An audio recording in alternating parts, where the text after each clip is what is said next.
Om Namo Bhagavate Vasudevaya. Om Namo Bhagavate Vasudevaya. Om Namo Bhagavate Vasudevaya. Welcome to today's reading from Sri Damodara Janani, Lord Damodar's mother, by Sivarama Swami. At the moment, we are reading from chapter 6, The Attempt to Bind Krishna. The demigods are also watching this Damodar Leela as it's unfolding, and we've been reading yesterday how they were contemplating on this Leela as it was unfolding. A heavenly sage said, "He is the cause of all causes. Mukham karoti vachalam pangum langhayate girim yat kripatabham vande Shri Gurum Dinatarinam Paramananda Madhavam Shri Chaitanya Ishwaram Hari Om Tat Sat." A heavenly sage said, "He is the cause of all causes, and so the universe and everything in it, ropes included, are he himself. Trying to bind him is like trying to burn a fire with a flame." The celestials applauded the example. Another sage added, "Being all-pervading in time also makes Lord impervious to any time-bound action, such as being tied up. Right now he is not tied, but Yashoda thinks that in a few moments he will be. She is wrong. He is not restricted by the time factor, and so he will remain in the same unfettered state in the future as he is now." As intelligent as they were, even the demigods had difficulty in understanding the consequences of Krishna being all pervasive in time. Nonetheless, they accepted what they had heard from authorities and tried to contemplate his greatness. Some reflected, "He is united now, therefore he will always remain." Some reflected that he is untied now, therefore he will always remain untied no matter what actions Queen Yashoda takes in the future. Purva Param. If we demigods cannot even conceive of how to bind Lord Krishna, then why does this gopi think she can? Verily, it is impossible. Someone added, "He is infinite, Vibhu. How can he be bound?" Hearing that Krishna was infinite in size, some demigods queried this proposal on the basis of a logical principle that only objects of medium size possess form, whereas both infinitesimal and infinite things are formless. One Deva said, "That which is infinite like ether or infinitesimal like the atom is formless." And we see Lord Krishna being medium-sized and possessing a human-like form. How can he be said to be infinite or the opposite, infinitesimal? That would make him formless. Another Deva was quick to respond. "He can be infinite and also possessed of form because he is different than anyone else or anything else. His inconceivable potencies make all such things possible and thus reconcile what appear to be contradictions to us, but which are not contradictory to him. Therefore Smriti says, he is neither infinite nor infinitesimal, and yet he is simultaneously both. In the same way, he is said to be colorless, but his complexion is blackish and his eyes reddish. The Supreme Lord is described in such contrary ways according to how he employs his unlimited powers." To confirm Krishna's inconceivable nature and potencies, another demigod added, "A similar scriptural statement is, in size he is neither big, medium nor small, yet he is all three." The demigods clapped their hands and chuckled in good-humored appreciation of their Lord. Finally, one of them summarized, "Logic has its place in the process of evidence, but it is insufficient to fully explain or understand Lord Krishna. For this reason, Bhishma Dev has said, Achintya khalu ye bhava natam starkena yojayet prakrit bhaya param yacha tad achintyasya Lakshanam. One should not try to understand by logic that which is inconceivable. That object which is beyond material nature is called inconceivable. Let us recall that Mother Yashoda looked into the mouth of a medium-sized boy and saw within him the infinite universe, and she also saw his divine form. Now I ask you all, O wise ones, what size was the Lord and that she saw? Again the demigods laughed in wonder. Some said infinitesimal, others said infinite, and still others said inconceivable. And so it went on. Let us be honest, the Lord is far beyond our ability to understand him. Not only did Yashoda see the Lord as being infinite within his medium-sized mouth, but according to our creator Brahma, Lord Krishna exists in his fullness with all potencies in every infinitesimal atom. Can any one of us comprehend that? Someone asked, this universe along with each and every one of us is present in every atom? Yes, and again we are present with Lord Krishna in each of the atoms within each universe, within every atom, and so on ad infinitum. Inconceivable, said the demigods and laughed. Let us just say that Lord Krishna eternally exists in his own transcendental form.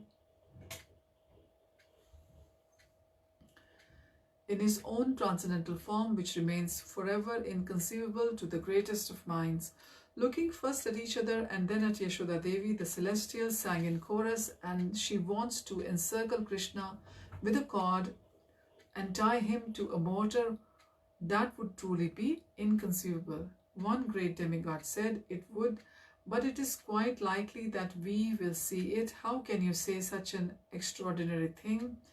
Because in the same way that the power of the Lord's grace makes him his unmanifested form visible to our eyes, it is most likely that by the same grace he will enable Queen Yashoda to bind him, and by the same grace still he may well grant us eyes to see that happen. The demigods were eager to know what teaching would be imparted to them by such a pastime. But before they could ask, another topic emerged. How was the unmanifested Lord known to the intelligence, mind or senses? And so they conversed. The Lord is adhokshaja, transcendental to knowledge, gained by senses, gross and subtle, so he can be seen only by his special grace. Indeed, everything that we conditioned souls experience is made possible by the agency of his potencies. But that is his common mercy. Yes, beyond his material nature lies his eternal spiritual nature, which is unmanifested, avyaktam, to even those who have his common mercy. It therefore requires his special mercy to see him in his original transcendental form. The demigod who hinted earlier that they may see Damodar Leela now continued. Behold that beautiful child possessed of a human-like form, Martyalingam. That is the original form of Godhead. The fact that we see him indicates that we are recipients of some degree of special mercy. Is that why you suggest that we may be privileged to see his pastime? Yes, but our privilege does not match that of Queen Yashoda, who truly thinks that he is an ordinary child. Why is that? Because our qualification to see him is a consequence of our service, whereas her qualification to see him is a consequence of her love. Service gives us the privilege of knowing his majesty, while love gives her the privilege of knowing his sweetness. Is the superiority of spontaneous love now regulated service, the lesson to be learned from this pastime? Yes, that it is. May the Lord instruct us in the way that he has planned. Agreeing to this conclusion, the demigods became silent and turned their attention to Mother Yashoda and her son. What would she do? They hoped that they could see. Yashoda Devi was intent on binding her son. Nevertheless, she could not but feel compassion for him, and as always, she could not but be absorbed in thinking of him. Gazing at his human-like form, she thought, how has the Creator fashioned such an excellent form, with limbs of unmatched softness, beauty, and sweetness, although he appeared to be crushed by a cart when he was a baby. By the grace of the Lord, my son was saved. Now I will bind that same child with a rope. May Lord Narayan forgive me for any transgression. Treating him in a way that a mother treats an ordinary child, Yashoda set about binding Krishna, but she was no ordinary mother. He was no ordinary child. He was Adhokshaja, sealed inconceivable powers to appear like a human being. And while Krishna would agree to subordinate himself to Yashoda, he would not do so without resistance. Did she think he could be so easily humiliated? Mother, do you think it is right that you punish me like this? If you were someone else's son, I would not. But since you are my responsibility, I cannot neglect your education. If I do, then who will teach you right from wrong? Krishna had an answer for that argument. His more lenient father could educate him, and no doubt Nandaraj would not make such a fuss about a little spilt yogurt. Thinking better of voicing his thoughts, Krishna said, but does my mischief warrant such a severe punishment? My dear son, this morning you were more than mischievous. What was I? You were offensive and apradhi. Krishna was offended. An offender? Yes. So your punishment must be proportionate to your offense. And so it was time for Krishna to be tethered to the mortar. By the arrangement of Providence, the first lengths of the cord that Yashoda drew from her hair were too short for what was needed. She therefore called for some maidservants to bring her some more rope, while securely holding Krishna's hand with her own. Krishna was fuming. He thought, I do not want to be bound up, nor do I have time for such things. I have friends to play with and houses to raid. These are daily activities that I am duty bound to accomplish, my dharma. How then can I be restrained by a rope? Yashoda Devi said, now stand still. While Krishna rubbed his eyes in frustration, she let go of his hand, knotted the new rope to the hair cord, and then with the extended length encircled him. Well, almost. There is a common expression to indicate that something is just a little too short, or when two ends just do not meet. The aphorism is called Dvi Angulonam, or short by two fingers. I will repeat. This aphorism is called Dvi Angulonam, or short by two fingers. To be exact, it means to be short by the width of two fingers. When Yashoda Devi tried to knot the ends of the rope around Krishna's belly, it was Dvi Angulonam, short by two fingers. How strange, she thought. My joined hair ties were just a little shorter than his girth, but the churning rope I added was more than enough to compensate for the deficit. Now even the combined length remains insufficient.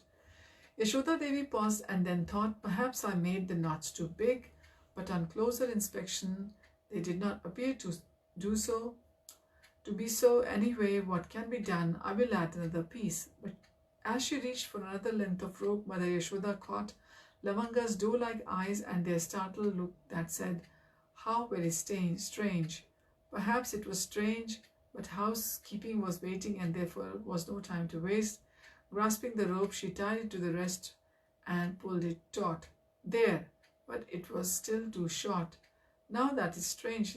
There is enough figurative way of expressing shortage between two ends, and that is Chanaka Adi, the distance of two chickpeas. An indefinite but small distance. Yashoda Devi was suspicious that this inability to secure Krishna to the mortar was due to some mystic power, his or someone else's. Afraid that he would run away and hide in the forest, but Braja's queen sat on the upturned mortar and pulled Krishna into her lap. He may be difficult to tie, but he is easy to embrace, she thought. Give me some more rope. Yashoda Devi's argument with Krishna had attracted an increasing number of village ladies and children into the courtyard. Now the puzzle of the untiable ropes drew the Vrajvasis into a human ring around their queen and her son. They whispered amongst each other, and the brave one spoke to Queen Yashoda. "Oh Queen, what is the game you're playing?" "That is not a game. I'm disciplining my son." "What is stopping you from accomplishing it?" "The rope seemed to be shrinking when I tried to tie him." The ropes did not appear to be shortened, but when Yashoda looked at each individual length, they seemed to have remained the same. They were not shrinking. Tying piece upon piece, the length was becoming longer and longer, but the total still remained 2 finger widths short. "That is amazing." Krishna made a wry smile. Yashoda's inability to encompass him was his way of instructing the world that among the 3 processes to approaching him, fruitive work, mystic yoga, and devotional service, the first 2 would be ineffective in reaching him. Seeing Krishna still unfettered in Mother Yashoda's embrace, the demigods had evidence of their earlier conclusion. He was both medium-sized and infinite, they said. "Just see, although the Lord is completely enveloped in his mother's lap, still no amount of rope can bind him." We were faithful in our understanding that in some inconceivable way, the Lord is both medium-sized and infinite. From this we can infer that although unseen by us, he is also infinitesimal. And he is all 3 simultaneously.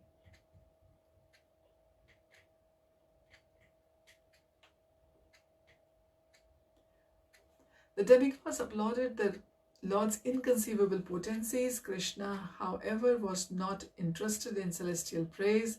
He was more concerned with convincing his mother that he did not want to be bound. As stubborn as she was in the attempt to tie him, he was all that much more stubborn in his determination that she would not, and his stubbornness exceeded hers by at least 2 fingers. Krishna grimaced. "Why does mother think that she can bind me? I cannot be tied up by effort alone, even by her." When Yashoda Devi saw that the rope remained 2 fingers short, even after the last supplement, she was convinced that there was witchcraft in the air. There is more to this than meets the eye, and there certainly is.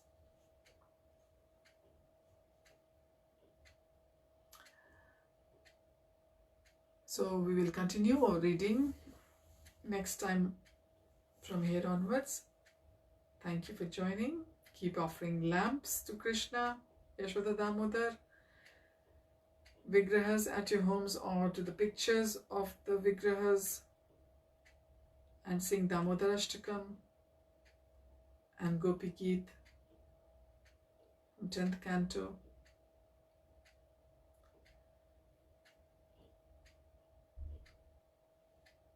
These activities will surely bring us closer to Krishna. Listen about the Damodar Leela, listen to the classes of various Shiksha Gurus, and read Krishna book or Canto 10 and absorb yourself as much as you can in this Damodar month.